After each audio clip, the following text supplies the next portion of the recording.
The Galactic Federation was a beacon of peace and unity, a coalition of hundreds of alien species that had achieved a fragile balance through shared laws and mutual respect. Advanced civilizations with towering intellects and technological prowess presided over the Federation, ensuring that war was a relic of the past.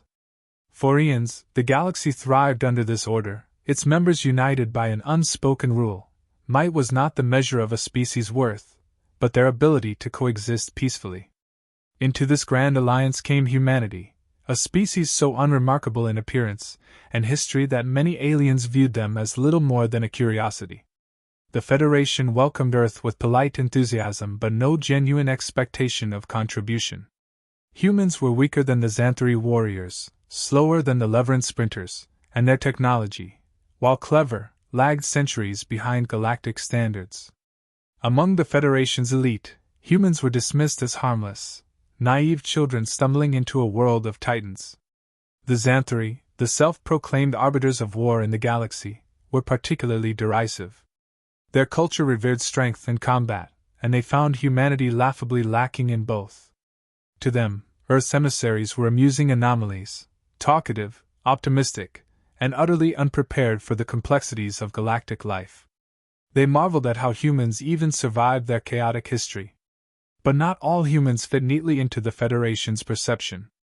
Among the diplomatic envoys and eager scientists, there was one figure who stood apart, Sergeant Marcus Kane. Assigned as Earth's lone representative to a joint peacekeeping mission, Kane embodied everything the aliens didn't expect. His weathered features bore the marks of countless battles, his sharp eyes spoke of cold calculation, and his movements carried the weight of experience. While the others wore ceremonial uniforms, Kane remained clad in a practical, scarred combat suit, a relic from wars fought on Earth. The Xanthari found him perplexing. He didn't boast or engage in idle chatter. His silence wasn't born of deference but of something far more unsettling, calculated restraint. The Xanthari mocked his appearance, calling him frail and small, yet Kane responded with little more than a faint, knowing smirk. It wasn't the smile of a man trying to fit in, it was the smile of someone who had seen too much to care about approval. Despite his quiet demeanor, there was an undeniable gravity to him. The coalition soldiers assigned to work alongside him found themselves both wary and curious. Why had humanity sent this man? What purpose could a lone soldier serve among advanced alien warriors? Kane offered no explanations, only calm observations and a readiness to act that belied his unassuming nature. It wasn't long before the galaxy's newest entrant was tested. A distress signal from the planet North echoed across Federation channels, its urgency undeniable. North, a desolate world on the edge of Federation space, had become a hotbed of insurgency. An extremist faction had seized control, wielding outlawed bioweapons and launching raids that threatened to destabilize the region. The coalition assembled a task force of seasoned soldiers from various species to address the crisis, each one equipped with the finest technology and honed by decades of training. When Marcus Kane volunteered for the mission, his alien counterparts were amused. They saw his eagerness as naivety, another example of humanity's inability to grasp the scale of galactic conflict. The Xanthari commander, a towering figure named Valek, sneered openly, dismissing Kane as a liability. "This is no skirmish on your primitive world," Valek said, his voice dripping with condescension. "You'll find no honor or glory here, human." Kane's response was measured, his tone devoid of defensiveness or bravado. "Good," he replied simply. "I'm not here for honor." The coalition leaders, eager to maintain diplomatic appearances, reluctantly agreed to let Kane join the mission. They assigned him to a reconnaissance team, expecting him to stay out of the way and serve as little more than a symbolic gesture of Earth's involvement. But as the task force prepared for deployment, Marcus Kane's faint smile lingered, a quiet promise that the galaxy's assumptions about humanity were about to be challenged. North was a graveyard of forgotten battles, its surface marred by scars that told stories of unending conflict. The air was heavy with ash, a grim haze blotting out the faint sunlight that struggled to pierce through the planet's thick atmosphere. Jagged ruins of once thriving cities jutted from the barren landscape, their skeletal remains a stark reminder of the price of war. Rivers of toxic sludge carved paths through the cracked terrain, remnants of bioweapons long since abandoned but still seeping their venom into the soil. The insurgents had chosen their battleground well. Hidden among the ruins and trenches, they thrived in chaos, using the planet's unforgiving conditions as both shield and weapon. Their tactics were brutal, unrestrained by the moral constraints that bound the Galactic Federation. Chemical clouds rolled over the horizon, silent and deadly, leaving coalition forces scrambling to deploy countermeasures. Human shields, many of them Nority civilians, were marched to the front lines, their despairing eyes a cruel tool to stall advancing troops. The coalition forces, bound by galactic law, struggled to adapt. Precision strikes were impossible with hostages in the crossfire, and their advanced technology faltered in the face of such primitive cruelty. The Xanthari warriors, trained for honorable combat, found themselves paralyzed, their instincts clashing with the strict rules of engagement. Every move they made was hindered by endless debates on how to proceed without violating Federation protocols. As the coalition floundered, Marcus Kane stood apart, silent and observant. His eyes scanned the battlefield, taking in the chaos with an unnerving calm. Where the others saw insurmountable obstacles, he saw patterns, flaws in the insurgents' strategy, weak points in their defenses, and opportunities hidden within the carnage. He moved with quiet purpose, stepping away from the bickering command team to gather intel on his own. His alien counterparts watched in confusion as he ventured closer to the front lines, seemingly oblivious to the danger. They whispered among themselves, questioning his sanity, but there was something about the measured way he moved, like a predator stalking its prey, that made them hesitate to interfere. Kane's methods were a study in efficiency. He noted the placement of enemy patrols, the frequency of their movements, and the areas they avoided. He spotted makeshift command posts hidden among the rubble and identified the routes insurgents used to transport supplies. Every detail he observed painted a clearer picture of the battlefield, one that his alien allies had been too constrained by protocol to see. When he returned to the group, his tone was calm and authoritative. He outlined a plan, one that sounded reckless to the coalition but made perfect sense to him. It involved exploiting the insurgents' overconfidence, luring them into false security, and dismantling their operations piece by piece. The Xanthari commander scoffed, calling his ideas barbaric, but Kane didn't argue. He simply said, "You'll see." That night, under the cover of Northa's perpetual gloom, Kane led a small reconnaissance team into enemy territory. The aliens followed reluctantly, their doubt evident in every hesitant step. But Kane moved like a ghost, silent and deliberate, his every action purposeful. He directed the team to avoid traps and navigate the treacherous terrain with an ease that defied their expectations. Their target was a small outpost, a vital supply hub for the insurgents. Coalition protocols would have called for a lengthy analysis followed by a carefully planned assault, but Kane had no patience for such bureaucracy. He struck with surgical precision, using guerrilla tactics that left the aliens in awe. Explosions tore through the night as Kane's traps sprang into action, sowing chaos among the insurgents. The coalition soldiers watched in stunned silence as Kane neutralized sentries with unerring accuracy, his movements a blur of practiced efficiency. He adapted on the fly, shifting strategies as the situation evolved, exploiting every mistake the insurgents made. By the time the dust settled, the outpost was in ruins, its defenders either incapacitated or fleeing into the night. The aliens stared at Kane, their disbelief palpable. This wasn't the warfare they had been trained for. This was something raw, primal, and terrifyingly effective. Kane offered no explanations, no boasts or reassurances. He simply checked his gear, nodded toward the horizon, and said, "Next." The insurgents struck at dawn, unleashing chaos with a wave of bioweapons that rolled across the coalition's forward positions. Toxic clouds churned through the air, their chemical payloads designed to paralyze and suffocate. Soldiers scrambled for cover, their shields and respirators struggling to withstand the onslaught. Cries of panic echoed through the command center as reports of casualties poured in. For the alien coalition, this was uncharted territory. The insurgents had crossed every line, wielding weapons so vile they violated the core principles of galactic warfare. Yet the coalition forces hesitated. Their leaders, bound by Federation law, debated endlessly about how to respond. Retaliation would require precision strikes that could endanger civilian lives, and the risk of breaking protocol loomed over every decision. Paralysis gripped them as the insurgents advanced. Marcus Kane stood at the edge of the command center, watching the scene unfold with quiet disdain. The stench of indecision was worse than the bioweapons. When the coalition leaders rejected his suggestion of a direct assault, citing the need for restraint, his patience finally wore thin.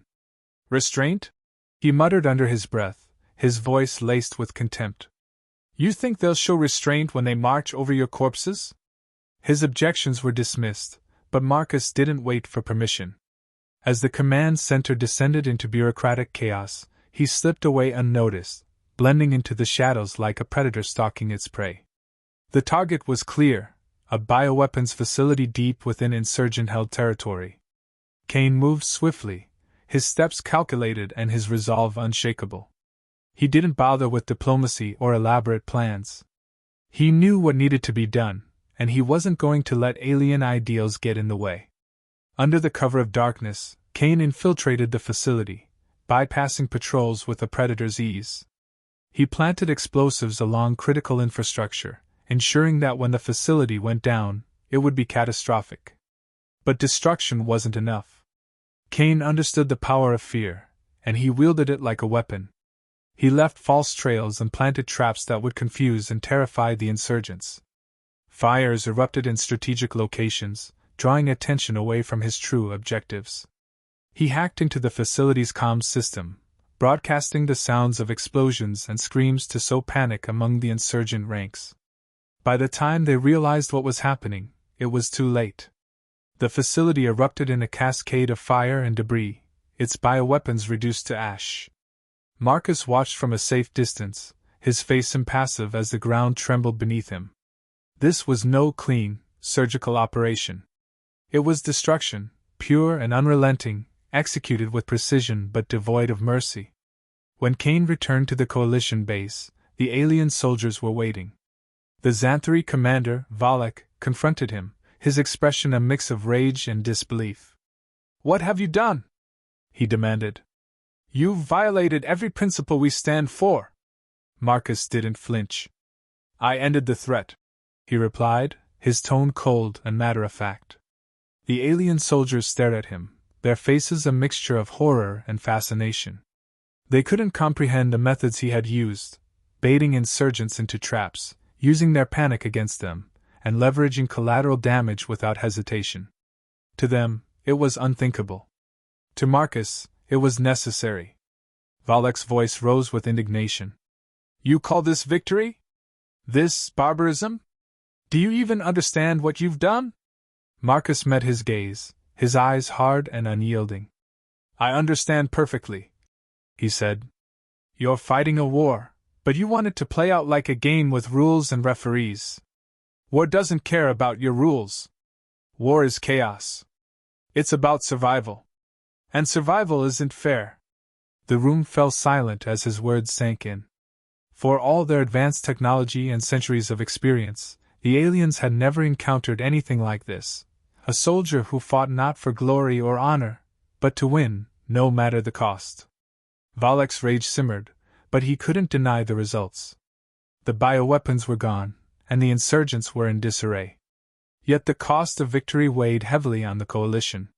They had witnessed something dark and primal, a side of humanity they had neither expected nor fully understood. As Marcus walked past the stunned soldiers, his voice echoed through the silence. "You don't have to like it. You just have to decide if you want to win, or lose everything trying to play fair." The insurgents struck back with unrelenting fury, their desperation igniting a wave of chaos unlike anything the coalition had faced before. Explosions rocked the headquarters as waves of enemy fighters swarmed through the ruins of Norith, emboldened by their rage and unburdened by rules. Makeshift artillery rained fire from hidden emplacements, while scavenged bioweapons were hurled indiscriminately into coalition defenses. The insurgents no longer cared for survival. They sought only to inflict as much damage as possible before their inevitable collapse. The alien coalition, accustomed to ordered warfare, struggled to maintain their composure. Their advanced technology, built for precision and control, faltered against the insurgents' unpredictable tactics. Defensive grids overloaded, automated systems miscalculated, and soldiers hesitated under the onslaught. Panic seeped into their ranks as their carefully constructed strategies crumbled. Amid the chaos, Marcus Kane moved with purpose. While others faltered, he thrived. The cacophony of battle, the unpredictable ebb and flow of violence, this was his element. He didn't need advanced technology or bureaucratic orders to tell him what to do. His instincts, honed through years of brutal combat, guided him like an unerring compass. Seeing the coalition forces on the verge of collapse, Marcus stepped forward, his voice cutting through the panic like a blade. "Listen up!" he barked, his tone commanding yet calm. The soldiers around him turned, their fear giving way to a reluctant focus.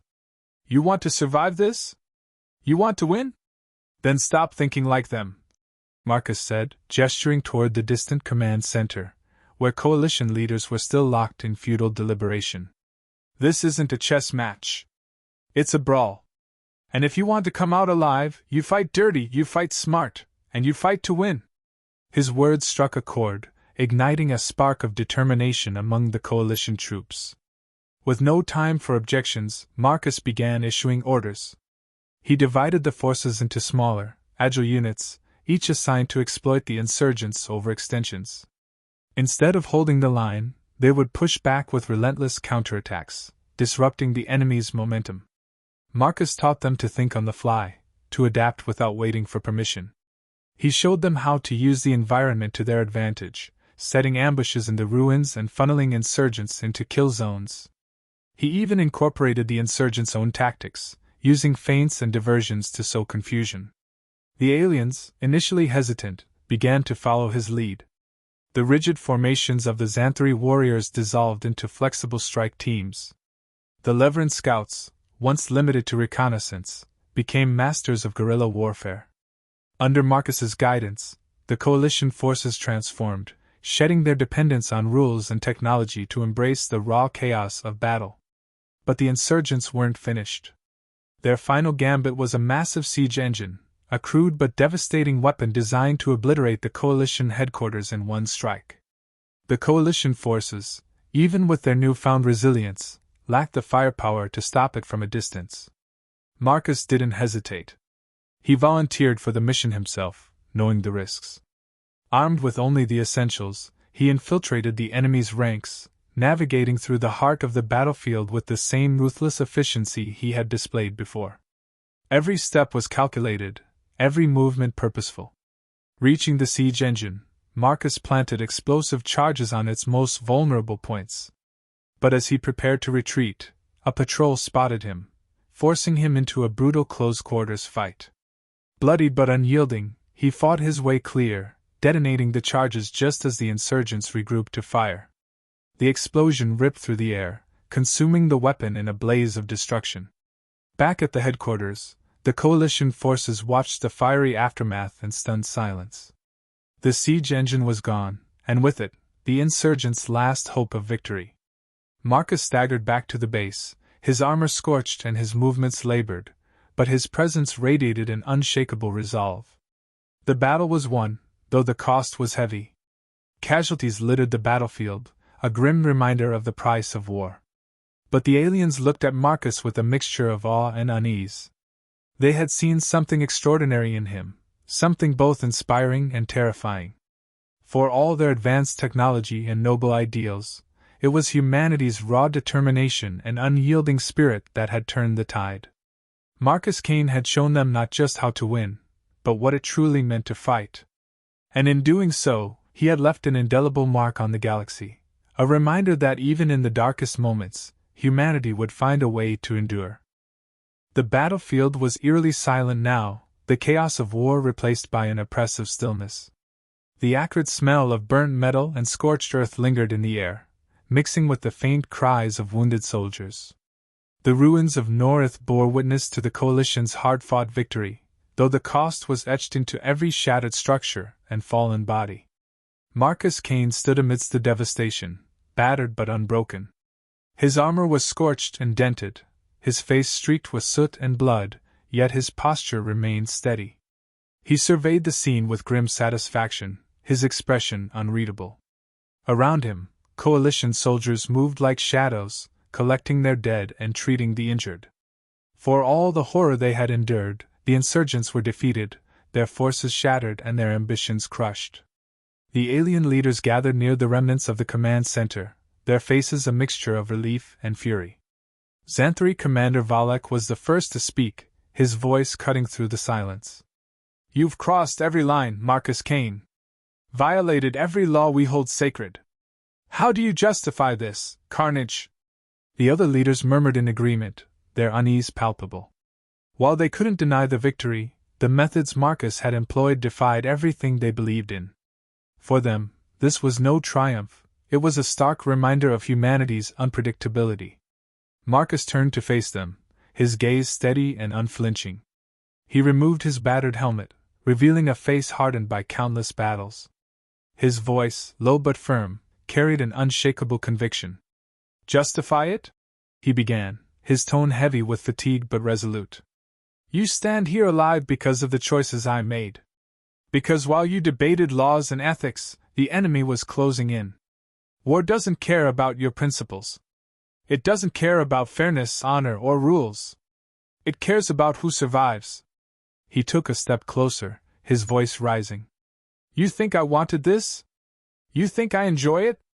I've seen enough death to last 1,000 lifetimes. But survival isn't pretty. It's not clean. It's brutal and messy, and sometimes it means doing things you can't stomach. Things you call barbaric. But if it's between that and watching everything I swore to protect burn, I'll choose survival every damn time." The alien leaders were silent, their eyes fixed on Marcus. His words carried a weight they couldn't ignore, a raw honesty that pierced through their indignation. Marcus continued, his voice softening but losing none of its intensity. "Humanity has a history of war. A history of tearing itself apart and rising from the ashes. We're not proud of it, but we've learned from it. We've learned that sometimes, the only way to protect what matters is to embrace the darkness. To fight without mercy, because the alternative is losing everything." He paused, letting the words sink in. "You call it a violation. I call it a necessity.